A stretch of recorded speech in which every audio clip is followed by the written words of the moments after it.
الحمد لله رب العالمين والصلاة والسلام على أشرف المرسلين سيدنا محمد وآله وصحبه أجمعين إلى يوم الدين. எல்லா புகழும் ஏகவல்லவனாகிய அல்லாஹ் சுப்ஹானஹு வ தஆலா அவர்களுடைய உரியது. சாந்தியும் சமாதானமும் பெருமானார் ஸல்லல்லாஹு அலைஹி வஸல்லம் அவர்கள் மீதும் அவர்களுடைய உற்றார் உறவினர்கள் மீதும் சஹாபாக்கள் மீதும் அல்லாஹ்வின் நல்லடியார் அனைவரும் மீதும் உண்டாவதாக. இந்த தொடர் சொற்பொழிவுடைய ஏற்பாட்டாளர் பொறுப்பாளர் சகோதரர் அசீஸ் லுத்ஃபுல்லா அவர்களே, அருமை நண்பர் ஜலாலுத்தீன் அவர்களே மற்றும் இங்கே குழுமியிருக்கிற பெரியவர்களே, தாய்மார்களே, உங்கள் அனைவர் மீதும் இறைவனின் சாந்தியும் சமாதானமும் என்றென்றும் நிலவட்டுமாக. அஸ்ஸலாமு அலைக்கும் வரஹ்மத்துல்லாஹி வபரகாத்துஹு. சென்ற வாரம் உங்களிடத்திலே உரையாற்றுகிற போது இறை தூதர்கள் அனுப்பப்பட்டது ஏன் என்ற தலைப்பிலே சில கருத்துக்களை உங்களிடத்திலே சொன்னேன். இறை தூதர்கள் அனுப்பப்பட்டதற்கான முக்கியமான காரணமாக நாம் சொன்னது, வலக்கத் பஅத்னா ஃபீ குல்லி உம்மத்தின் ரசூலா அன் இஅ்புதுல்லாஹ் வஜ்தனிபுத் தாகூத். இறை தூதர்கள் சொன்ன செய்தி, அல்லாஹ்வுக்கு இபாதத்து செய்யுங்கள், தாகூத்துகளிடமிருந்து விலகிருங்கள். ஆக இறை தூதர்கள் உலகத்திற்கு வந்தது அல்லாஹ்வுக்கு அடிபணியக்கூடிய ஒரு சமுதாயத்தை உருவாக்க வேண்டும், அல்லாஹ்வுக்கு இபாதத் செய்யக்கூடிய ஒரு சமுதாயத்தை உருவாக்க வேண்டும், தாகூத்துகளை இந்த உலகத்திலிருந்து அப்புறப்படுத்த வேண்டும் என்ற ஒரு நோக்கத்திற்காகத்தான் இந்த உலகத்திற்கு வந்தார். அந்த பணியை எப்படியெல்லாம் செய்தார்கள் என்பதை குறித்து சென்ற வாரம் உங்களிடத்திலே நான் சில கருத்துக்களை சொன்னேன். இன்றைய உரையிலே பெருமானார் ஸல்லல்லாஹு அலைஹி வஸல்லம் அவர்கள் மதீனாவிலே ஒரு சமுதாயத்தை உருவாக்கினார்கள். அந்த சமுதாயத்தினுடைய தூண்களாக விளங்கியவை எவை, எந்த தூண்களின் மீது அந்த சமுதாயம் அமைந்திருந்தது என்பதை பற்றிய விஷயங்களை நான் இன்று சொல்லப் போகிறேன். ஒரு 7 தூண்களை உங்களுக்கு சொல்லப் போகிறேன். இதை உன்னிப்பாக கவனியுங்கள். இது நம்மோடு தொடர்புடையது, ஏதோ பெருமானார் காலத்தோடு முடிந்துவிட்ட சமாச்சாரம் அல்ல. ஏனென்றால் பெருமானார் அவர்கள் நமக்கு முன்மாதிரி, உஸ்வத்துன் ஹசனா. ஆகவே அவர்கள் செய்ததெல்லாம் இன்றைய காலகட்டத்திற்கும் முன்மாதிரி. சில மாற்றங்கள் இருக்கலாம், கால சூழ்நிலைக்காக சில விஷயங்களை நாம் செய்ய முடியாத நிலை இருக்கலாம், அது வேறு. ஆனால் அடிப்படையில் அவை அனைத்தும் நமக்கு முன்மாதிரி. ஆக அந்த அடிப்படையிலே நாம் அவற்றை புரிந்து கொள்ள வேண்டும். இந்த 7 தூண்களிலே முதலாவதாக நாம் சொல்ல விரும்புவது குர்ஆன். மதீனாவிலே உருவாக்கப்பட்ட சமுதாயம் குர்ஆனினுடைய அடிப்படையிலே உருவான சமுதாயம். அவர்களை உணர்ச்சி ஊட்டியது, வேகம் ஊட்டியது இந்த குர்ஆன் தான். ஏனென்றால் அந்த இயக்கத்தினுடைய ஒவ்வொரு காலகட்டத்திலும் அவ்வப்போது குர்ஆன் வசனங்கள் இறங்கிக் கொண்டே இருக்கின்றன. அந்த வசனம் ஒவ்வொன்றும் அந்த இயக்கத்தை வழிநடத்தி செல்கிறது, உற்சாகம் ஊட்டுகிறது. அல்லாஹ் தஆலா ஒரே மூச்சில் குர்ஆனை இறக்கல. குர்ஆனன் ஃபரக்னாஹு லிதக்ரஹு அலன்னாஸி அலா முக்தின் வ நஸல்னாஹு தன்ஸீலா. இந்த குர்ஆனை நாம் பல பாகங்களாக பிரித்தோம், இதனை கொஞ்சம் கொஞ்சமாகவும் நாம் இதனை இறக்கினோம். எதற்காக? மக்களுக்கு சிறிது சிறிதாக ஓதி காண்பிப்பதற்காக என்று இறைவன் சொல்கிறார். இதற்கு முன்னர் வந்த வேதங்கள் எல்லாம் ஒரே மூச்சிலே வந்தன. ஆனால் அதற்கு நேர் மாற்றமாக இந்த குர்ஆன் கொஞ்சம் கொஞ்சமாக வந்த காரணத்தினால் அது அதிகமான தாக்கத்தை ஏற்படுத்தியது. மக்களால் எளிதாக அதனை மனப்பாடம் செய்து கொள்ள முடிந்தது, அதனை கற்றுக்கொள்ள முடிந்தது என்பதெல்லாம் இந்த குர்ஆன் மக்களுக்கு உணர்ச்சி ஊட்டக்கூடியதாக இருந்தது என்பதை நான் பார்க்கிறோம். பெரும்பாலான அவர்கள் குர்ஆன் வசனங்களுக்காக காத்திருப்பார்கள், குர்ஆன் வசனங்கள் இறங்காதா என்று காத்திருப்பார்கள். உங்களுக்கெல்லாம் தெரியும், முதல் வசனம் இக்ரா இறங்கி 6 மாதத்திற்கு வசனமே வரல, 6 மாதத்திற்கு வசனமே வரவில்லை. பெருமானார் மிகுந்த கவலைக்குள்ளாக ஆகிவிட்டார்கள். ஆகவே அவர்கள் இந்த குர்ஆனுடைய வசனங்கள் எப்போது இறங்காது என்று அவர்கள் அவ்வப்போது அதனைக்காக காத்துக்கொண்டே இருப்பார்கள் என்பதையும் நாம் பார்க்கிறோம். தோழர்கள் அந்த குர்ஆனை மனனம் செய்தவர்களாக இருந்தார்கள். பெருமானாருடைய மனைவியர்களிலே 3 பேர் குர்ஆனை மனனம் செய்திருந்தார்கள். யாருக்கா தெரியுமா? தெரிஞ்சா சொல்லுங்க. 3 மனைவியர்கள் குர்ஆனை முழுமையாக மனனம் செய்திருந்தார்கள். யாரெல்லாம்? அன்னை ஆயிஷா அவர்கள், அன்னை ஹப்சா அவர்கள், உம்மு சலாமா அவர்கள். இந்த 3 பேரும் திருக்குர்ஆனை மனனம் செய்த பெண்களாக இருந்தார்கள் பெருமானார் காலத்தில். எதுக்காக சொல்றேன்னா, குர்ஆனோடு எவ்வளவு நெருங்கிய தொடர்பு இருந்தது என்பதை சொல்லி காட்டுவதற்காக நான் இதனை சொல்லுகிறேன். இமாம் புகாரி அவர்கள் தோழர்களிலே 7 பேர் குர்ஆனை மிகச் சிறப்பாக மனனம் செய்திருந்ததாக இமாம் புகாரி அவர்கள் குறிப்பிடுகிறார்கள். அந்த 7 பேர்ல 2 பேர் முஹாஜிர், 5 பேர் அன்சார்.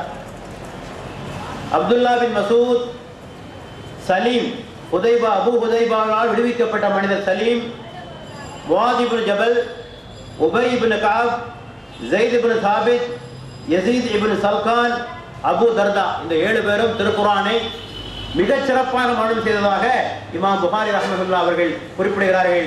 இது போல ஏராளமான பேர் குர்ஆனை மனனம் செய்திருந்த வரலாற்றையும் நாம் பார்க்கிறோம். பெருமானார் அவர்கள் குர்ஆனை அடிக்கடி ஓதுவார்கள். இரவு தொழுகைகளிலே நீண்ட வசனங்களை ஓதுவார்கள். குர்ஆனை ஓத கேட்பார்கள். மதீனத்து தெருக்களில் நடந்து சென்றால் ஒவ்வொரு வீட்டிலிருந்து குர்ஆன் ஓதுகிற வசனங்கள் கேட்குமா? குர்ஆன் ஓதுகின்ற வசனங்கள் தெருவிலே போகிற போது கேட்குமா? இந்த செய்தியை படித்த போது என்னுடைய சிறுவயது ஞாபகம் எனக்கு வந்தது. எங்களுடைய கிராமத்திலே, நாங்கள் வாழ்ந்த கிராமத்திலே தொலைக்காட்சிகள் எல்லாம் வருவதற்கு முன்னர் தெருவிலே நடந்து சென்றால் குர்ஆனுடைய வசனங்கள் கேட்கும். ஒன்று குழந்தைகள் ஓதுவார்கள் அல்லது பெரியவர்கள் ஓதிக்கொண்டிருப்பார்கள். அப்படி ஒரு காலம் தமிழ்நாட்டிலே கூட இருந்தது. ஆனால் அவையெல்லாம் இப்போது பட்டு போய்விட்ட பழைய செய்திகளாக ஆகிவிட்ட நிலையை நாம் பார்க்கிறோம். ஆக மதீனத்து தெருக்களிலே நடந்து கொண்டிருக்கிற போது குர்ஆனுடைய ஓசை வெளியிலே கேட்குமா? எங்கேயா கேட்குதா? இப்போ திண்ணை தோழர்கள் குர்ஆனை ஓதிய வண்ணமாக இருப்பார்கள். குர்ஆனை ஓதாமல் இரவிலே எவரும் படுக்க செல்ல மாட்டார்கள். குர்ஆனை ஓதிவிட்டு தான் அவர்கள் படுப்பார்கள்.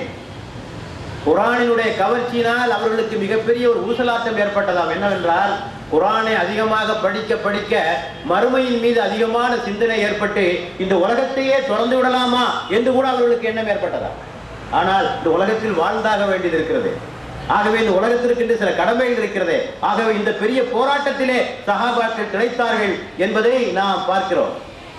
பெருமானாருக்கு மிகவும் பிடித்த விஷயம் குர்ஆனை ஓதச் செய்து கேட்பது. குர்ஆனை ஓதச் செய்து கேட்பது பெருமானாருக்கு. குர்ஆனை ஓதுவோரிலே மிகச் சிறந்தவர்கள் அஷாரி கூட்டத்தை சார்ந்தவர்கள், யமன் தேசத்தை சார்ந்த. அவங்க அழகாக குர்ஆனை ஓதுவார். அதிலே மிகச்சிறந்த காரி அபு மூசா அல் அஷரி, அவரை ஓதச் செய்து பெருமானார் கேட்பார்கள். இப்னு மசூத் ரலியல்லாஹு அன்ஹு அவர்களை ஓதச் செய்து குர்ஆனை கேட்பார்கள். ஆக இப்படி குர்ஆனை ஏதாவது ஒரு வகையிலே குர்ஆனோடு அவர்கள் தொடர்பு கொண்டிருந்த நிலையை நாம் பார்க்கிறோம். புதிதாக ஒருவருக்கு இஸ்லாத்திற்கு வந்துவிட்டால் அவருக்கு குர்ஆனை கற்றுக் கொடுப்பதற்கான ஏற்பாடு செய்யப்படும். ஏதாவது ஒரு புதிய ஊரிலே ஒருவர் கூட்டம் இஸ்லாத்தை தழுவுகிறது என்று சொன்னால் குர்ஆனை கற்றுக் கொடுப்பதற்காக ஒரு ஆசிரியர் அனுப்பி வைக்கப்படுவார். ஆக எங்க பார்த்தாலும் குர்ஆன் குர்ஆன் குர்ஆன். ஆகவே மதீனா ஒரு குர்ஆனிய கிராமம். It is a Quranic village. இப்போது குர்ஆனிக் village. ஆக வீட்டில் ஓதுறது, வெளியில ஓதுறது, பள்ளியில ஓதுறது, எங்க பார்த்தாலும் குர்ஆன் குர்ஆன் குர்ஆன் என்று சொல்லக்கூடிய ஒரு நிலைமை இருந்ததை நாம் பார்க்கிறோம். ஆக மதீனாவிலே பெருமானார் உருவாக்கிய சமுதாயத்தினுடைய முதல் அடிப்படை குர்ஆனாக இருந்தது. இரண்டாவது மஸ்ஜித். அந்த தூணுடைய அந்த சமுதாய அமைப்பினுடைய இரண்டாவது தூண் பள்ளிவாயல். பெருமானார் அவர்கள் மதீனாவிற்கு சென்ற பிறகு செய்த முதல் வேலை பள்ளிவாயலை கட்டியது. 2 அனாதைகளுக்கு சொந்தமான அந்த நிலத்தை கிரயம் கொடுத்து வாங்கி அந்த பள்ளிவாயலை பெருமானார் கட்டினார்கள். 35 கஜத்திற்கு 30 கஜம். என்ன வீட்டில் வரும்னு எனக்கு யாராவது கணக்கு பார்த்து சொன்னீங்கன்னா நல்லா இருக்கும். 30 யார்ட் இன்டு 35 யார்ட். என்ன கணக்கு பார்த்து சொல்லுங்க.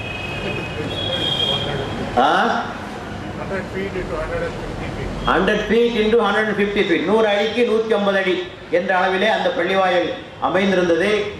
அதிலே தொழுவதற்கான ஒரு பகுதி, பெருமானார் தங்குவதற்கான ஒரு பகுதி.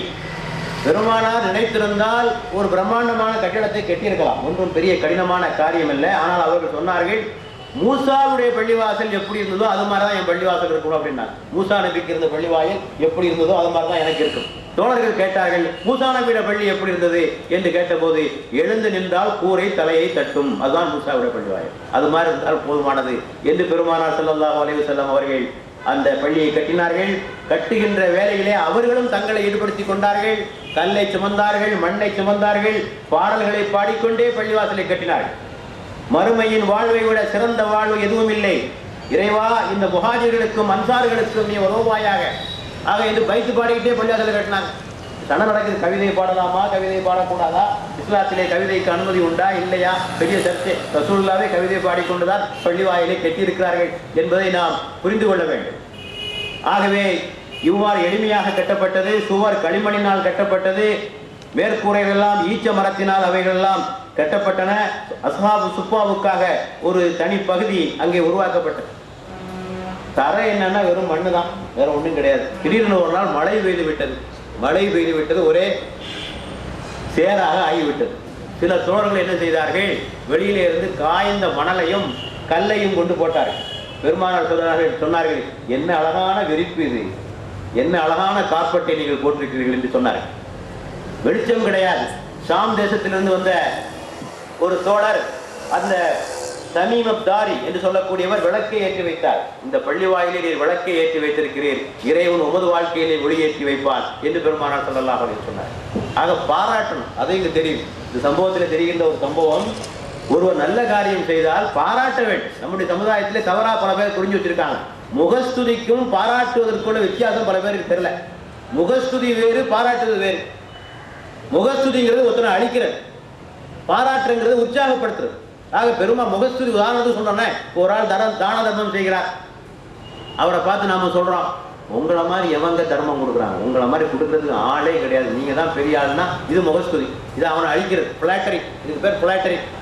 அதுக்கு நேர மாற்றமாக நீங்க கொடுத்தீங்க பார்த்தீங்களா அன்னைக்கு தர்மம், அந்த குடும்பம் நல்லா இருக்கு, அவங்கெல்லாம் உங்களுக்காக துவா செய்றாங்க அப்படின்னு சொல்வது பாராட்டு. ஆக ரெண்டுக்குள்ள வித்தியாசத்தை புரிந்து கொள்ள வேண்டும். நம்முடைய சமுதாயத்திலே பலர் தவறாக புரிந்து கொண்டு பாராட்டுவதே கிடையாது, எதையும் பாராட்டுகின்ற மனப்பான்மை கிடையாது. இந்த நிலைமை பெருமானார் அவர்கள் பட்டம் கொடுத்திருக்காங்க. சைஃபுல்லா பட்டம் கொடுத்திருக்காங்க. ரசூலுல்லாஹ் அல்லாஹ்வுடைய வாள் பட்டம் கொடுத்திருக்காங்க. ஒரு சோவனவாசியை பார்க்க வேண்டுமா, இவரை பாருங்கள் என்று ஒரு தோழரை பார்த்து சொல்லியிருக்கிறார்கள். ஆக இந்த ஒளியை ஏற்றி வைத்தவரை பார்த்து இறைவன் உம்முடைய வாழ்க்கையிலே ஒளியேற்றி வைப்பான் என்று பெருமானார் சொன்னார்கள். அத்தோடு அந்த பள்ளிவாயில் வெறும் தொழுகைக்கான இடமாக இல்லை, குர்ஆன் ஓதப்படுகிற இடமாக இருந்தது, குர்ஆனை பற்றி ஆராய்ச்சி செய்கிற இடமாக இருந்தது, யுத்தம் பற்றி அங்கே விவாதம் செய்யப்பட்டது, வெளிநாட்டு தூதர்கள் வரவேற்கப்பட்டார்கள், வெளிநாடுகளுக்கு தூதர்கள் அனுப்பப்பட்டார்கள், நீதிமன்றமாக விளங்கியது, பைத்துல் மாலாக விளங்கியது, அது ஒரு சமூக கூடமாக விளங்கியது. இப்படி பலவாக அந்த பள்ளிவாயில் இருந்ததை நாம் பார்க்கிறோம். ஆக இஸ்லாமிய சமூக அமைப்பினுடைய இரண்டாவது தூண் பள்ளிவாயல் என்பதை தெளிவாக நாம் புரிந்து கொள்ளலாம். மூன்றாவதாக பெருமானாருடைய ஆளுமை, the personality of the prophet, பெருமானாருடைய சிறப்பு தன்மைகள், அவருடைய வாழ்க்கை. ஏனென்றால் இஸ்லாத்தை கவர்ந்ததிலே இதற்கு ஒரு பெரிய இடம் உண்டு இல்லையா? கொள்கைகள் மட்டும் ஆட்களை கவர்றதில்லை, அந்த கொள்கைகளை சொல்லுகிற ஆட்களையும் மக்கள் பார்க்கிறார்கள் அல்லவா? ஆக பெருமானாருடைய ஆளுமை அப்படியே இழுத்து பிடித்தது சஹாபாக்களை, அந்த அரபு மக்களே அப்படியே காந்தத்தை போல் இழுத்து. என்ன சிறப்பெல்லாம் இருந்தது உங்களுக்கு, நீங்களாம் அடிக்கடி கேள்விப்பட்ட செய்திகள் தான். அவர்கள் வாய்மை, நேர்மை அதனுடைய இலக்கணமாக இருந்தால் யாரும் குறை கண்டுபிடிக்க முடியாத வாழ்க்கை. எதிரிகள் கூட அவருடைய வாழ்க்கையிலே குறை கண்டுபிடிக்க முடியவில்லை இல்லையா? அபூஜஹில் என்ன சொன்னான், முகம்மதே நீர் பொய்யரல்ல, நீர் கொண்டு வந்த மார்க்கம் தான் பொய்யா இல்லையா அப்படி சொன்னான். அபூ சுஃபியான் ஹெர்கல் மன்னனிடத்திலே போகிறார் ரோம தேசத்திற்கு, ஒவ்வொரு கேள்வியாக கேட்கிறான். இந்த நபி என்ன சொல்றார், என்ன போதனை பண்ணார், கடைசியா ஒரு கேள்வி கேட்டான், அவர் என்றைக்காவது பொய் சொல்லி இருக்கிறாரா என்று கேட்டான். மன்னர் கேட்டான் அபூ சுஃபியான். அபூ சுஃபியான் தீவிர எதிரியாக இருக்கிறார் அப்போது இஸ்லாத்துக்கு, பொய் சொன்னதில்லை. அப்போ சொன்னான் அந்த ஹெர்கல் மன்னன், தனது சொந்த விவகாரத்திலேயே பொய் சொல்லாதவர், மதசம் விஷயத்திலே அவர் ஏன் பொய் சொல்ல வேண்டும்? ஆக பெரிய சர்டிபிகேட், உலகத்துல பெரிய சர்டிபிகேட் என்ன சர்டிபிகேட்னா எதிரி கொடுக்கிற சர்டிபிகேட் தான் இல்லையா? அதான் பெரிய சர்டிபிகேட். அது பெருமானாருக்கு கிடைத்தது. அவர்கள் கருணை, இரக்கம், அன்பு, மன்னிக்கும் மனப்பான்மையினுடைய பீடமாக அவர்கள் இருந்ததை நாம் பார்க்கிறோம். தங்களுக்கு தனிப்பட்ட முறையில் இழைக்கப்பட்ட அநீதிகளை அவர்கள் மன்னித்திருக்கிறார்கள். ஆனால் இஸ்லாத்திற்கும் அல்லாஹ்வுக்கும் இழைக்கப்பட்ட துரோகத்தை அவர் ஒருபோதும் மன்னித்ததில்லை என்பதை தெளிவாக புரிந்து கொள்ள வேண்டும். தன்னை கொல்ல வந்த சுராக்காவை மன்னித்தார்கள், விஷம் கொடுத்த பெண்ணை மன்னித்தார்கள். இப்படி எத்தனையோ சம்பவங்கள், இதற்கெல்லாம் மிகச்சிறந்த எடுத்துக்காட்டு சொன்னார் அல்லவா பத்தகு மக்காவிலே அவர்கள் லா தத்ரீப அலைக்கும் அல்யௌம், இன்றைய தினம் உங்கள் மீது எந்த குற்றமும் இல்லை என்று ஒரே வார்த்தையிலே பெருமானார் அத்தனை பேரையும் மன்னித்ததை நாம் பார்க்கிறோம். ஆக அவர்கள் மிக இரக்க குணமுடையவர்களாக இருந்ததை பார்க்கிறோம். ஆகவே அவருடைய வாழ்க்கையை பார்க்கிற போது அவரிடத்திலே வீரமும் இருந்தது, ஈரமும் இருந்தது. வீரமும் இருந்தது, ஈரமும் இருந்தது. பொதுவாக மென்மையா பேசுகின்ற மக்களிடத்திலே வீரம் இருப்பதில்லை. மென்மையா இருக்கிற மக்களில் வீரம் இருக்காது, வீரம் இருக்கிறவங்கள்ட்ட மென்மை இருக்காது, பொதுவாக காணப்படுகிற ஒரு பண்பு. ஆனால் பெருமானாரிடத்திலே வீரமும் இருந்தது, ஈரமும் இருந்தது என்பதை நாம் பார்க்கிறோம். ஆக அவர்கள் பணிவினுடைய அடக்கத்தினுடைய சின்னமாக இருந்தார்கள். யாரை பார்த்தாலும் முதலாவதாக சலாம் சொல்லுவோம் அவர்கள் தான். அவங்க தான் முதல்ல சலாம் சொல்லுவாங்க. இது நல்ல ஒரு பண்பு நாம் கற்றுக்கொள்ள வேண்டும் இல்லையா?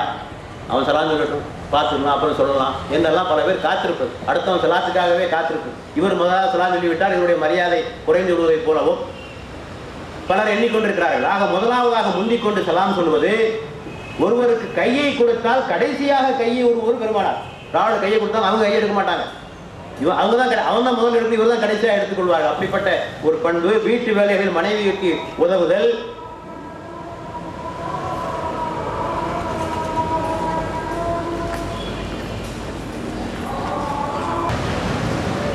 ஆக மிக பணிவு, அடக்கம்.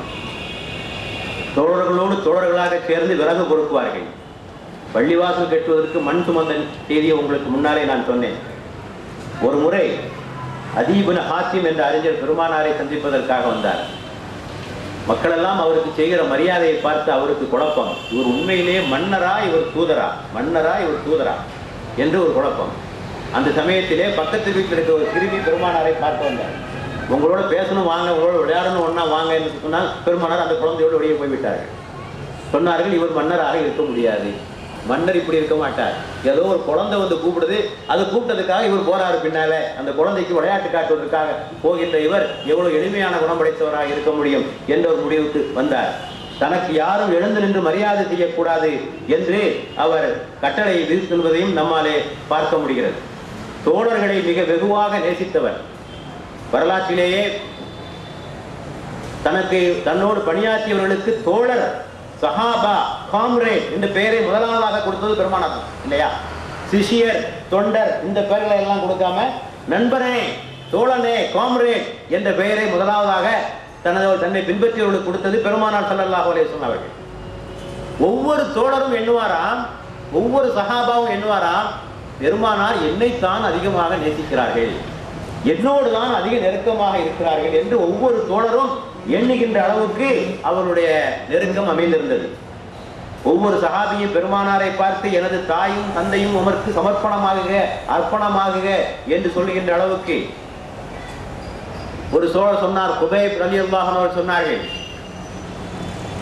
என்னுடைய காலில் நான் இறந்து போனாலும் பரவாயில்லை, ஆனால் பெருமானாருடைய காலிலே முள் தைப்பதற்கு என்னால் அனுமதிக்க முடியாது. என்னுடைய உயிரை விட அவருடைய கால் முள் தைப்பது அதை விட வேதனையானது என்று சொல்லுகின்ற ஒரு மரியாதைக்குரிய நிலையை நாம் பெருமானாருடைய வாழ்க்கையிலே நாம் பார்க்கிறோம்.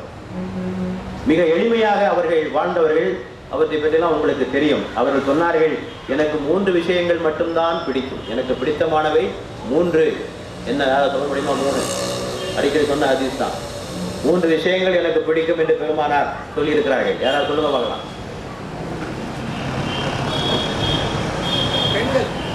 மனைவியர், நறுமணம், தொழுகை. எனக்கு பிடித்தது தொழுகை, நறுமணம், என்னுடைய மனைவியர். இந்த 3 பேரும் எனக்கு பிடித்தவர்கள் என்று பெருமானார் ஸல்லல்லாஹு அலைஹி வஸல்லம் அவர்கள் சொல்லியிருப்பதை நாம் பார்க்கிறோம். ஆக இதை தவிர வேறு எதையும் அவர் அதிகமாக நேசித்ததில்லை. மிக கலகலப்பானவர். நல்லா புரிஞ்சுக்கணும். பொதுவாக சிந்தனையாளர்கள் ஒதுங்கி வாழ்வாங்க, யாரோட பேச மாட்டாங்க. இன்ட்ரோவர்ட் என்று சொல்வாங்க ஆங்கிலத்தில். இன்ட்ரோவர்ட் பேச மாட்டாங்க, ஒதுங்கி இருப்பாங்க. பெரிய சிந்தனையாளர் அவர் போய் பேசாதப்பா, அவர் ஒன்றும் பேச மாட்டார். பல பேர் அலுவலகங்களை பார்த்தா தெரியும், அவர் உண்டு, அவர் வேலை உண்டு, பேப்பரும் பேனாவுமா அப்படியே உட்கார்ந்துருப்பார், யாரோடும் பேச மாட்டார். பெருமானார் சிந்தனை செய்பவராகவும் இருந்தார், கலகலப்பானவராகவும் இருந்தார், தோழர்களோடு நகைச்சுவை செய்பவராகவும் இருந்தார் என்பதையெல்லாம் நாம் வரலாற்று குறிப்பிலே நாம் பார்த்திருக்கிறோம். ஆக அப்படிப்பட்ட ஒரு பண்பு நலனை படைத்தவராக இருந்தார்கள். ஆக இது 3வது அடிப்படை, இந்த பெருமானாருடைய ஆளுமை பண்புகள்.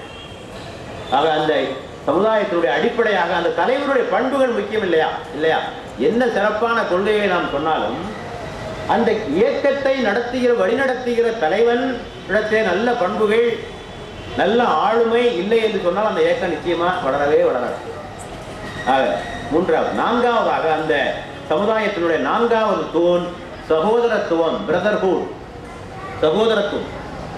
நீங்கள் எண்ணி பார்க்க வேண்டும். முஹாஜிர்கள் அகதிகளாக வந்து சேருகிறார்கள். எங்கே? மதீனாவில் இல்லையா?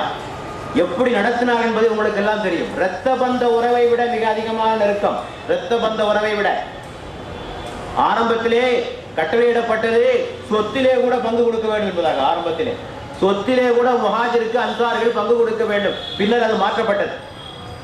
ஒவ்வொரு தோழரையும் ஒவ்வொருவரோடு இணைத்தார்கள் இல்லையா? ஒவ்வொரு தோழரையும் ஒவ்வொருவரோடு இணைத்தார்கள்.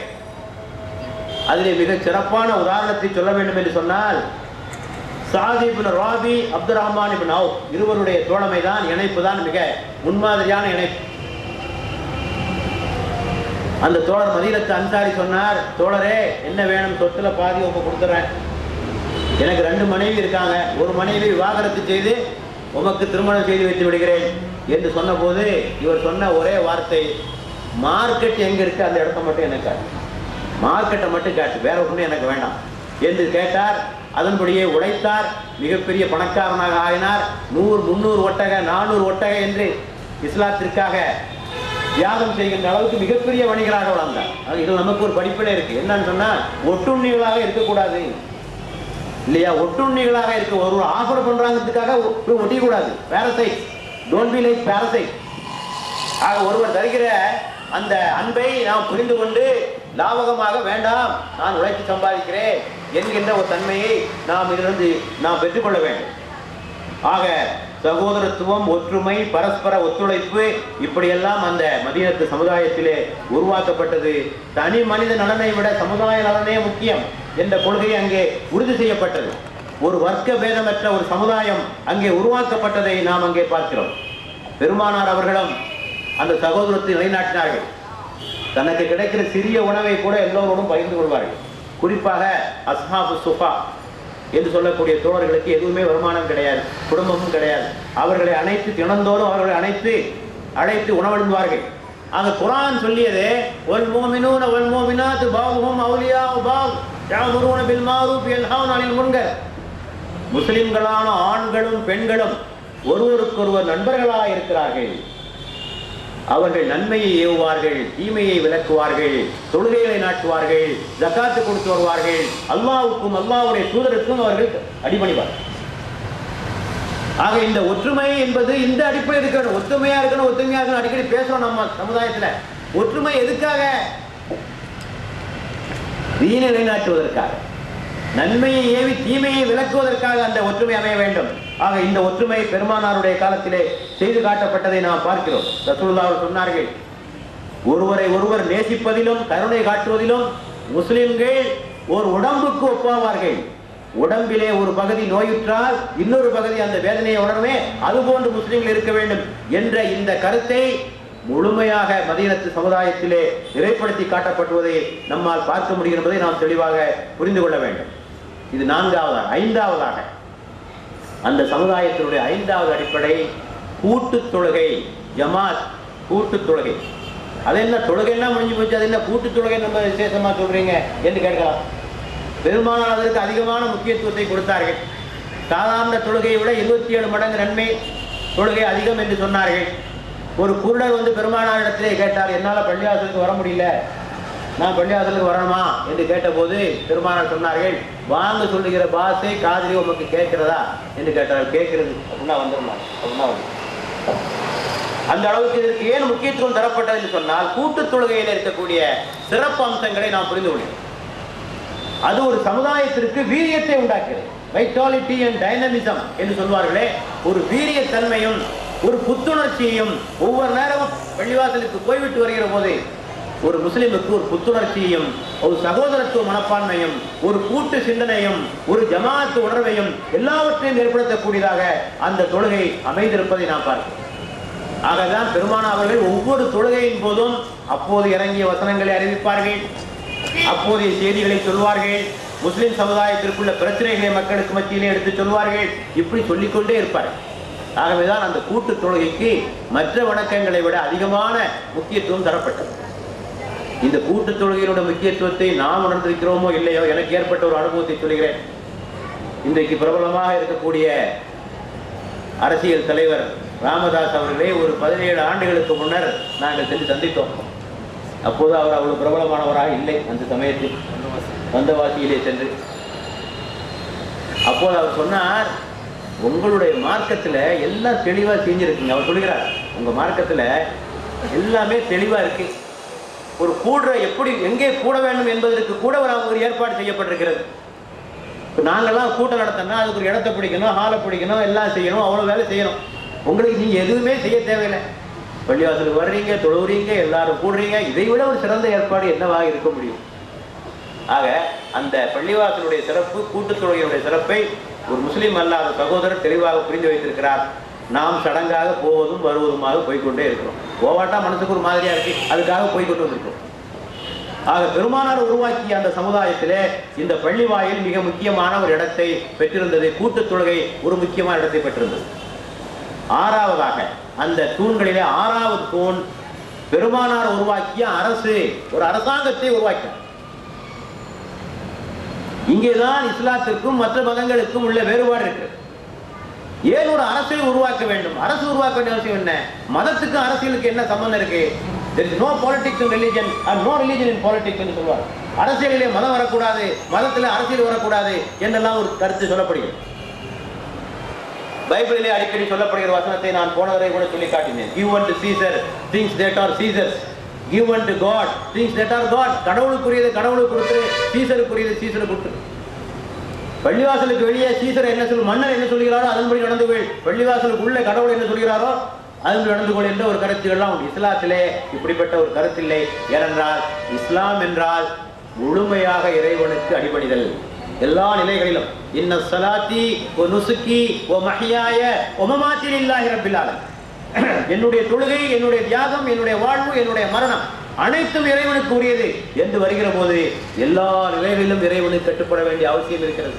பொருளாதாரத்திலும் கட்டுப்பட வேண்டும், ஆட்சி அதிகாரத்திலும் கட்டுப்பட வேண்டும், கொடுக்கல் வாங்கலிலும் கட்டுப்பட வேண்டும், தண்டனை கொடுக்கின்ற முறையிலும் கட்டுப்பட வேண்டும், மதுவை ஒழிக்கிற விஷயத்திலும் இறைவனுக்கு கட்டுப்பட வேண்டும். ஆக இவ்வளவு விஷயம் இருக்கு.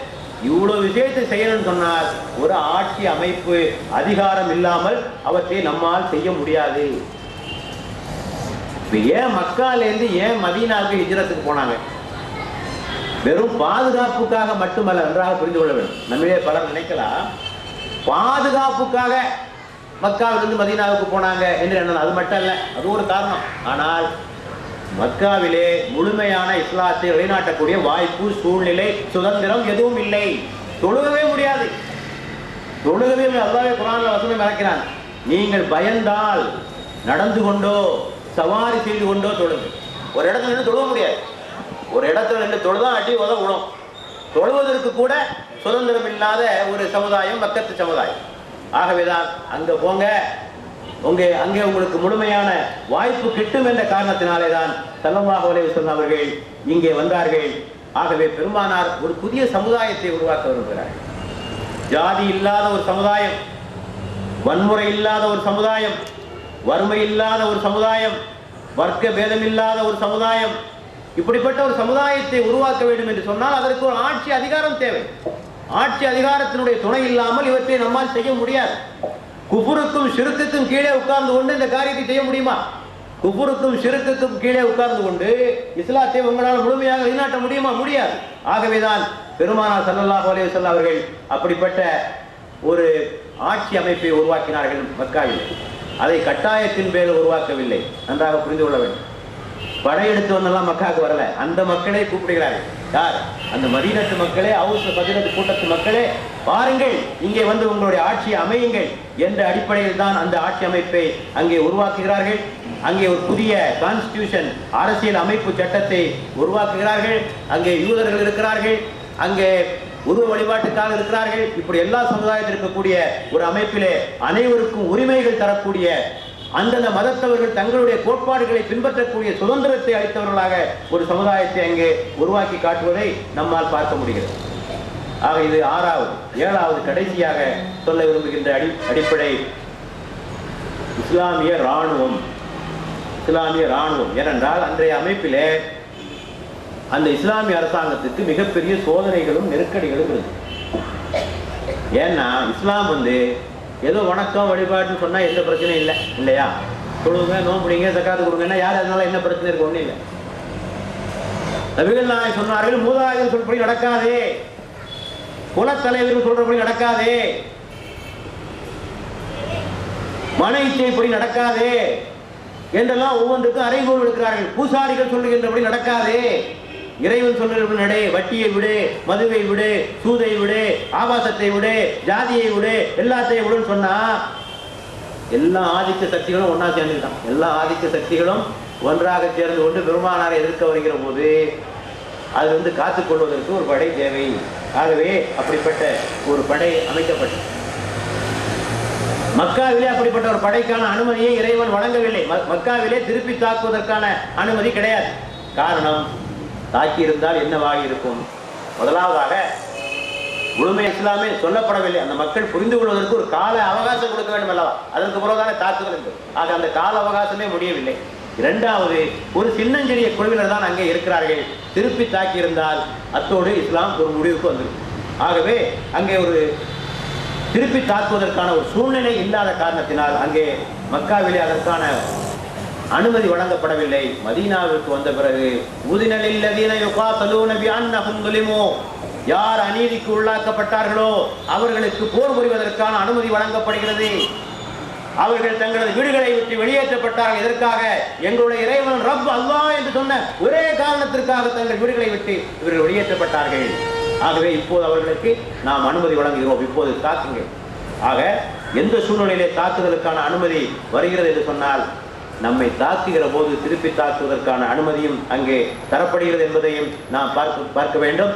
மார்க்கத்தை ஏற்க மறுக்கிறார் என்பதற்காக எந்த தாக்குதலும் செய்யப்பட மாட்டார். பிரச்சாரம் பண்றோம், இஸ்லாத்தை ஏற்றுக்கல வச்சுக்கிடுங்க, அதுக்காக போர் செய்யப்பட மாட்டார். அதற்கான போருக்கான அனுமதி கிடையாது. தாக்குகிற போது திருப்பி தாக்குதல் அல்லது இஸ்லாத்தை பின்பற்றவும் பிரச்சாரம் செய்வதற்கும் எவராவது தடை போட்டால் அதற்கு எதிராகவும் போராடும். பின்பற்றவும் பிரச்சாரம் செய்யவும் தடை போட்டால் அப்போதும் போர் நிகழ்த்தப்படும். இந்த ரெண்டு சூழ்நிலைகளைத்தான் அதற்கான போர் புரிவதற்கான அனுமதி வழங்கப்பட்டிருக்கிறது என்பதையும் நாம் இங்கே பார்க்கிறோம். இந்த போர்களிலே பெருமானார் அவர்கள் முக்கிய பங்கு ஏற்றார்கள். ஓடி ஒழியல இல்லையா? 9 யுத்தங்களிலே பெருமானார் கலந்து கொண்டார்கள். நல்லா கவனிங்க. அவர்கள் உஹது போரிலே கலந்து கொள்கிற போது அவருடைய வயது என்ன? யாராவது சொல்லுவாங்க. உஹது போரிலே பெருமானார் கலந்து கொள்கிற போது அவருடைய வயது என்ன? என்ன சும்மா இருக்கலாம்? 55 வயசுல போரிடுறான். 55 வயசு. இவனால வாக்கிங்கே போக முடியல. 55 வயசு மூச்சு வாங்க இல்லையா? பெருமானார் 55வது வயதிலே போரிடுகிறார்கள். அலி இப்னு அபீ தாலிப் சொல்லுகிறார், எதிரிகள் எங்களை தாக்க ஓடி வந்தால் நாங்கள் பெருமானாருக்கு பின்னர் தான் அடைக்கலம் தேடுவோம், அவருக்கு பின்னால் தான் அடைக்கலம் தேடுவோம். எதிரிகளுக்கு மிக நெருக்கமாக இருப்பவரே பெருமானார். எதிரிகளுக்கு மிக நெருக்கமாக இருப்பவரே பெருமானார் அவர்கள் தான் என்று சொல்கிறார் அலி இப்னு அபீ தாலிப். இன்னொரு தோழர் சொல்லுகிறார், அபூ ஹுரைரா அவர்கள், அவர் நடந்தா எங்களோட ஒன்னா நடக்க முடியாது, எங்களுக்கு மூச்சு வாங்கும், அவரோடு போட்டி போட்டுக்கொண்டு எங்களால் நடக்க முடியாது. 55 வயசுல 57 வயசுல பார்த்துக்கிடுங்க. சொல்லுகிறார், அவர் நடக்கிற வேகத்தை பார்த்தால் உலகமே அவருக்காக சுருட்டப்பட்டு விட்டதோ, உலகமே அவருக்காக சுருட்டப்பட்டு விட்டதோ என்கின்ற அளவுக்கு தனது உடல்நிலையை வைத்திருந்தார். ஆக தோழர்கள்லாம் பயிற்சி இருக்கு, குறைச்சி சாப்பிடுங்க. பெருமானார் குறைச்சி சாப்பிட்ட இந்த உடல் நலத்துக்கு என்ன காரணம்? ஒரு டிசிப்ளின் லைஃப், ஒரு டிசிப்ளின் லைஃப் இல்லையா? நேரத்துக்கு தூங்குவது, நேரத்துக்கு எழுந்திருப்பது, குறைவாக சாப்பிடுவது, பயிற்சிகள் செய்வது என்ற முறையை வகுத்து கொண்ட காரணத்தினாலே தான் இந்த நிலை ஏற்பட்டது. ஆகவே ஏக்க ஊழியர்களுக்கு தொப்பையே இருக்கக்கூடாது இல்லையா? எனக்கு இருக்கிறது சேர்த்தா சொல்றேன். உண்மையான ஏக்க ஊழியர்களுக்கு தொப்பையே இருக்கக்கூடாது, மூச்சு வாங்கக்கூடாது, வேகமாக நடக்கக்கூடிய பயிற்சி இருக்க வேண்டாம். 55 வயசுல பெருமானார் எப்படி இருந்தார் என்பதை நீங்கள் பாடமாக கற்றுக்கொள்ள வேண்டும். ஆக இவையெல்லாம் அன்றைக்கு இருந்த இந்த 7 அடிப்படைகளை நான் உங்களுக்கு சொல்லியிருக்கிறேன். முதலாவதாக 7 தூண்கள் குர்ஆன், இரண்டாவது மஸ்ஜித், மூன்றாவது பெருமானாருடைய ஆளுமை, நான்காவதாக சகோதரத்துவம், ஐந்தாவதாக கூட்டு தொழுகை, ஆறாவதாக இஸ்லாமிய அரசு, ஏழாவதாக முஸ்லிம் ராணுவம். இப்போ கொஞ்சம் நம்ம ஒப்பிட்டு பார்க்கணும் இல்லை? இப்போ நிலைமை கொஞ்சம் ஒப்பிட்டு பார்த்தா நல்லா இருக்கும். இப்போ குர்ஆனை நாமும் படிக்கிறோம், எப்படி இருந்திருக்க வேண்டும். இந்த குர்ஆன் ஹதீஸ் எல்லா இயக்கம் சொல்லுது. குர்ஆன் ஹதீஸை பற்றி சொல்லாத எந்த இயக்கம், எல்லா இயக்கங்களும் மூச்சுக்கு மூச்சு குர்ஆன் ஹதீஸ் என்றுதான் சொல்லிக் கொண்டிருக்கிறார்கள். என்ன வந்திருக்கணும்? ஒவ்வொரு ஆளும் குர்ஆனை ஓதுற ஆளா இருக்கணும் இல்லையா? ஒவ்வொரு வீட்டிலும் குர்ஆன் ஓதப்பட்டிருக்க வேண்டும். குர்ஆனுடைய தஃசீர்கள் ஆங்காங்கே நடந்து கொண்டே இருந்திருக்க வேண்டும். எங்க பார்த்தாலும் குர்ஆனுடைய சத்தமாக நமக்கு எப்படி மதீனாவில் கேட்டதோ அது போன்ற சத்தங்கள் கேட்டுக்கொண்டிருந்திருக்க வேண்டும். பிரச்சனைகள் வருகிற போது குர்ஆன் என்ன தீர்வு தருகிறது என்று ஆய்கின்ற மனப்பான்மை இருக்க வேண்டும். கணவனுக்கு மனைவிக்கு பிடிக்கலையா, முதலாவது என்ன பார்க்கணும்? குர்ஆன் என்ன சொல்லுப்பார், குர்ஆன் என்ன சொல்லுப்பார். மனைவி முதலாவதாக எச்சரிக்கை கொடு. அந்த அம்மா அதுக்கு சரி வரலன்னா படுக்கையிலிருந்து விலகி வை.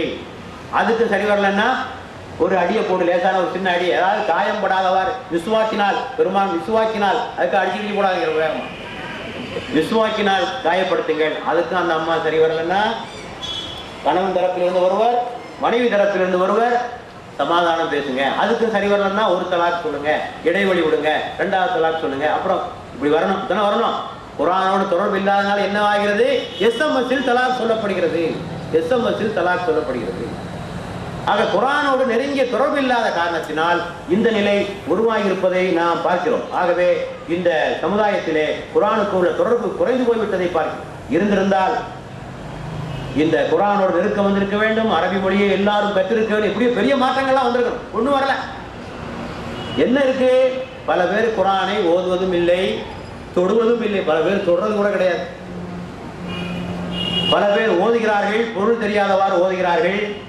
இன்னும் சிலர் பரக்கத்துக்காக ஓதுகிறார்கள், நோய் நிவாரணத்திற்காக ஓதுகிறார்கள், மன அமைதிக்காக ஓதுகிறார்கள். தவறு ஒன்றும் இல்லை, இப்படி ஓதுவதில் தவறு ஒன்றும் இல்லை. ஆனால் இதற்காகவா குர்ஆன் அருளப்பட்டு அதை எண்ணி பார்க்க வேண்டும். அதை விட பெரிய நன்மைகள் இருக்கின்றன. இன்னும் சிலர் ஃபிக்ஹ் மசாயில் சண்டை போட்டுக் கொள்வதற்காகவே குர்ஆனை கற்கிறார்கள், வேறு எதுக்காக படிக்கிறது இல்லை. தன்னுடைய கருத்துக்களுக்கு ஆதாரம் தேடுவதற்காகவே குர்ஆனை படிக்கிறார்கள். இன்னும் சிலர் மிக தைரியமாக குர்ஆன் யாருக்கும் புரியவே புரியாது, நம்மால் புரிந்து கொள்ளவே முடியாது என்று அடித்து பேசிவிடுகிறார். ஆக இப்படிப்பட்ட குர்ஆனுக்கு நமக்கு தொடர்பு இப்படி இருக்கிற போது பெருமானார் உருவாக்கி ஒரு சமுதாயம் இங்கே உருவாக முடியுமா? யோசிப்பார். அன்றைக்கு இருந்த சமுதாயம் நான் ஆரம்பத்திலே சொல்லி காட்டினேன், எப்படியெல்லாம் இருந்தார்கள் என்பதை உங்களுக்கு சொல்லி காட்டினேன். ஆக அதற்கும் இதற்கும் எவ்வளவு பெரிய இடைவெளி என்பதை எண்ணி பார்க்குவேன். அடுத்தபடியாக 2வதாக நாம் சொன்னது மஸ்ஜித். மஸ்ஜிது எளிமையாக இருக்க வேண்டும். மூசா அலைஹிஸ்ஸலாமுடைய மஸ்ஜித் மாதிரி இருக்கணும் ரசூலுல்லாஹ் சொன்னாங்க. இன்றைக்கு பெருமானார் சொன்ன முன்னறிவிப்பு உண்மையாகிவிட்டது. பெருமைக்காக பள்ளிவாசல் கெட்டாத வரை மறுமை நாள் வராது என்று சொன்னார்கள். ஆக பெருமைக்காக பள்ளிவாசல் அந்த ஊருக்கு தேவை. அந்த ஊர்ல உள்ள அவ்வளவு பேரையும் கொண்டு வச்சாலும் கூட, அந்த ஊர்ல உள்ள அவ்வளவு பேரையும் 10 வருஷத்துக்கு பின்னால பிறகு வச்சாலும் கூட இடமும் காலியாது. அவ்வளவு பெரிய பள்ளிவாசலை கட்டி கொண்டிருக்கிறார்கள். மினாராவுக்காக 30 லட்சம் செலவழிக்கிறார்கள், திறப்பு விழாவுக்காக பல லட்சங்களை செலவழிக்கிறார்கள். ஆக மஸ்ஜிது எதுக்காக கட்டப்பட்டது என்ற நோக்கம் இல்லை, மஸ்ஜிதை முறையாக பயன்படுத்துவதும் இல்லை, மஸ்ஜிதுகளின் பிரச்சனைகளை தீர்ப்பதற்காக மஸ்ஜிதுக்கு யாரும் வருவதும் இல்லை. இப்படி நமக்கும் மஸ்ஜிதுக்கும் மிகப்பெரிய ஒரு இடைவெளி இருக்கக்கூடிய சூழ்நிலை நாம் பார்த்து கொண்டிருக்கிறோம். வெறும் சடங்கு ரீதியான ஒரு தொடர்பு தான் மஸ்ஜிதுக்கு நமக்கு இருக்கு. மஸ்ஜித் நிர்வாகிகளுக்குள்ள ஒரே கவலை என்ன தெரியுமா? வருமானத்தை எப்படி பெருக்குவது, ஒரே கவலை தான். எவ்வளவு கடை கட்டி விடலாம், எவ்வளவு கடை கட்டி விட்டா எவ்வளவு வாடகை வரும், இந்த கவலையில தான் நிர்வாகிகள் மூழ்கிருக்கிறார்களே தவிர நாம் வாழ்கிற இந்த வட்டாரத்தில், இந்த பள்ளிவாசல் சுற்றியுள்ள ஜமாத்துகளிலே மார்க்கத்தை ஓங்க செய்ய வேண்டும், நன்மையை ஏவி தீமையை விளக்க வேண்டும், அதற்கு ஒரு நல்ல ஆலிமை நியமிக்க வேண்டும், மக்களுக்கு சொல்ல வேண்டும், அந்த ஆலிமுக்கு சுதந்திரம் கொடுக்க வேண்டும். இந்த சிந்தனையெல்லாம் ஒன்றும் காணும். பள்ளிவாசலை அதிகமாக்கணும், வருமானத்தை பெருக்கணும், இதுக்கு என்ன வழி என்று கூடி கூடி பேசிக் கொண்டிருக்கிறார். அடுத்தபடியாக பெருமானாருடைய ஆளுமை என்று சொன்னோம் இல்லையா? ஆக அந்த கொள்கையை, ஒரு கொள்கையை வளர்வதற்கான காரணம் ஒன்று அந்த கொள்கை பலம், அந்த கொள்கை நல்ல பலமான கொள்கையா இருக்கணும் ஒன்று. 2வது அந்த கொள்கையை பரப்புகிற விதம் இருக்க வேண்டும். அல்லாஹ் சொல்றான், இலா சபீலி ரப்பிக பில் ஹிக்மா வல் மௌஇதத்தில் ஹஸனா, அல்லாஹ்வுடைய பாதையில் விவேகத்தை கொண்டும் அழகிய வார்த்தைகளை கொண்டு அழைங்க. சரக்கு நல்லதா இருந்தாலும் போதாது, அறிவோடு அழைக்கணும், நல்ல வார்த்தைகளை கொண்டு அழைக்கணும். இது பரப்புகிறது, மார்க்கெட்டிங். இன்றைய வார்த்தை தான் மார்க்கெட்டிங். 3வதாக அந்த கொள்கைவாதியினுடைய பண்புகள், அந்த கொள்கைவாதியினுடைய பண்புகள். ஆக பெருமானாரிடத்திலே அந்த பண்பு இருந்த காரணத்தினாலே தான் இஸ்லாம் பரவியது. பிற்காலத்திலே பார்க்கிறோம், பிற்காலத்திலே இஸ்லாம் பரவியதற்கு காரணங்களை பார்க்கிற போது கிறிஸ்தவர்கள் மாதிரி இஸ்லாத்திலே மிஷினரிகள் என்று யாரும் வந்தது கிடையாது. ஒரு ஆர்கனைஸ்டு மிஷினரி, திட்டமிட்டு அதற்கு ஒரு அமைப்பை நிறுவி இஸ்லாத்தை பிரச்சாரம் செய்த ஒரு அமைப்பு இல்லை. 3 குழுவினர்கள் இஸ்லாத்தை பிரச்சாரம் செய்தார்கள். 3 பேர் யாரெல்லாம் அடிக்கடி சொல்லியிருக்கேன். 3 குழுவினர்கள் இஸ்லாத்தை பிரச்சாரம் செய்தார்கள். யாரெல்லாம்? 3 பேர் சொல்லுவாங்க. வியாபாரிகள் ஒன்று ஒன்று, ரெண்டு சூஃபிகள், ரெண்டு, மூன்று இஸ்லாமிய படை வீரர்கள், ஆட்சியாளர்கள், படை வீரர்கள். இந்த 3 பேர் தான் இஸ்லாத்தை பரப்புனர். ஆக அவர்களுடைய ஒரு முன்னுதாரணமான வாழ்க்கை தான் அதற்கு காரணம். நமக்கு சூஃபிசத்தோட கருத்து வேறுபாடு உண்டு, அது வேறு விஷயம். சூஃபிசம் என்ற கொள்கையோடு கருத்து வேறுபாடு உண்டு. ஆனால் சூஃபிகளுடைய சேவையை யாரும் குறைத்து மதிப்பிட முடியாது. அவர்கள் இல்லை என்றால் இந்த உலகில் இஸ்லாம் பரவி இருக்க முடியாது.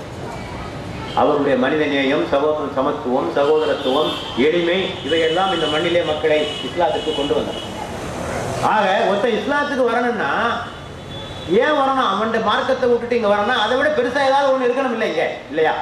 அங்க விட்டுட்டு இங்க வரணும்னு சொன்னா அதை விட ஒரு வித்தியாசமான ஒரு பெரிய செய்தி மக்களிடத்தில் இல்லாத வரையில் இங்கே ஏன் வர வேண்டும்? ஆகவேதான் இந்த ஆளுமையை நாம் புரிந்து கொள்ள வேண்டும். 4வதாக சகோதரத்துவம் எந்த அளவிலே நம்முடைய சமுதாயத்திலே இருக்கிறது என்பதை நாம் பார்க்க வேண்டும். நேசிக்க வேண்டும். ரசூலுல்லாஹ் உடம்பு மாதிரி இருக்கணும், கட்டிடம் மாதிரி இருக்கணும், உருக்கி வார்க்கப்பட்ட ஈயத்தை போன்று இருக்க வேண்டும், இப்படி எல்லாம் சொல்லியிருக்காங்க. சமுதாயத்திலே சின்ன சின்ன விஷயங்களுக்காக நாம் அடித்துக் கொள்கிற போது இந்த ஒற்றுமை எப்படி வரப்போகிறது? ஒருவர் கைதூக்கி விட வேண்டும். ஷிபாபுல் முஸ்லிமி ஃபுசூகுன் வ கிதாலுஹு குஃப்ருன். ஒரு முஸ்லிமை திட்டுவது ஃபுசூக், பாவி, இல்லையா? அது பாவகரமான காரியம். இன்னைக்கு தொலைக்காட்சியிலேயே திட்டுகிறார்கள். தொலைக்காட்சியிலேயே ஒருவர் திட்டிக் கொண்டு மாய்த்துக் கொள்கிறார். உண்மையான ஒரு முஸ்லீம் இப்படி செய்ய விமர்சனம் பண்ணலாம். ஒரு இயக்கத்தையோ ஒரு கொள்கையையோ விமர்சனம் செய்யலாம். ஆனால் ஒரு ஆளை திட்டுவது என்றால் எப்படி? ஒரு இயக்கத்தை திட்டுவது என்றால் இது மிகப்பெரிய பாவகரமான காரியம் அல்லவா? ஆகவே இது போன்ற நிலையில் நம்மிடத்திலே மாறாத வரை இங்கே மாறுவதற்கான வாய்ப்பில்லை என்பதையும் நாம் புரிந்து கொள்ள வேண்டும். அடுத்தபடியாக இந்த கூட்டுத் தொழுகை, நாம் அடுத்தபடியாக சொன்னது கூட்டுத் தொழுகை பற்றி சொன்னோம். அதிலும் நாம் அதிகமாக கவனத்தை செலுத்த வேண்டியிருக்கிறது. 6வதாக நாம் சொன்னது முஸ்லாமிய அரசு. இஸ்லாமிய அரசு எப்படிங்க இங்கு அமைக்கிறது என்று நீங்கள் உங்களுக்கு கேள்வி வரலாம். பெரும்பாலான காலத்துக்கு சரியா போச்சு. எங்கெல்லாம் முஸ்லிம்கள் பெரும்பான்மையினராக இருக்கிறார்களோ அங்கெல்லாம் இஸ்லாமிய அரசு அமைப்பதற்கு முஸ்லிம்கள் முயற்சி செய்யணும், இல்லையா? எங்கெல்லாம் முஸ்லிம்கள் பெரும்பான்மையா இருக்காங்களோ அங்க போய் தாவா பண்ணிட்டு அவசியம் இல்லை. வந்தாச்சு, இஸ்லாத்துக்கு வந்தாச்சு. ஆக இஸ்லாமிய அரசு அமைய வேண்டும். எங்கெல்லாம் சிறுபான்மையினராக இருக்கிறார்களோ அவர்களை இஸ்லாத்தின் பக்கமாக அழைக்க வேண்டும் என்று அவர்கள் முழுமையாக பெரும்பான்மையான மக்கள் இஸ்லாத்தை ஏற்றுக்கொள்கிறார்களோ அப்போது ஒரு இஸ்லாமிய அரசு அமைப்பதற்கான வாய்ப்பு நமக்கு ஏற்படும் என்பதையும் புரிந்து கொள்ள வேண்டும். அப்படி ஒரு காலகட்டம் வருகிற வரை எந்த அளவுக்கு இஸ்லாத்தை நிலைநாட்ட முடியுமோ அந்த அளவுக்கு நிலைநாட்ட வேண்டும். இந்திய நாட்டை பொறுத்தவரையில இஸ்லாத்தை பின்பற்றுவதற்கு உரிமை உண்டு, பிரச்சாரம் செய்வதற்கு உரிமை உண்டு, இல்லையா?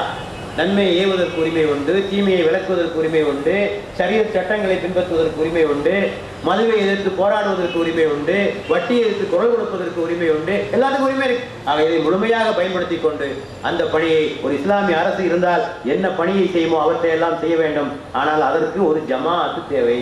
அரசு இல்லாவிட்டால் ஒரு குழு இருக்கணும். இது தனி மனிதர்களால் இவற்றை எல்லாம் செய்ய முடியாது. ஆகவே ஒரு குழு இருக்க வேண்டும். கடைசியாக என்ன சொன்ன 7வது பாயிண்ட் என்னது? ராணுவம். இப்ப நம்ம நாட்டை பொறுத்தவரை இப்ப ராணுவம் சொல்லுகிற போது நம்ம நாட்டினுடைய சூழ்நிலை இது மக்கத்து சூழ்நிலையும் இல்லை, இது மதீனத்து சூழ்நிலையும் இல்லை, இல்லையா? மக்காவில கொடுமை, இஸ்லாத்தை திரும்ப தொழுகவே முடியாது. நான் சொன்னேன்ல, தொழுகவே முடியாது. அப்படிப்பட்ட ஒரு கொடுமையான ஒரு சூழ்நிலை, வாழவே முடியாத ஒரு சூழ்நிலை. அப்படிப்பட்ட சூழ்நிலை இந்தியாவில் இல்லை. ஆகவே இதை மக்கா என்று சொல்ல முடியாது. மதீனா என்று சொல்ல முடியுமா? அங்கு முழுமையான இஸ்லாமிய ஆட்சி இருந்தது. ஆகவே இது தாருல் ஹர்பும் அல்ல, தாருல் இஸ்லாமும் அல்ல. ஆகவேதான் சொல்லுகிறார்கள் தாரு தாவா. இது தாரு தாவா என்று சொல்ல இந்தியாவை அழைக்கிறார்கள்.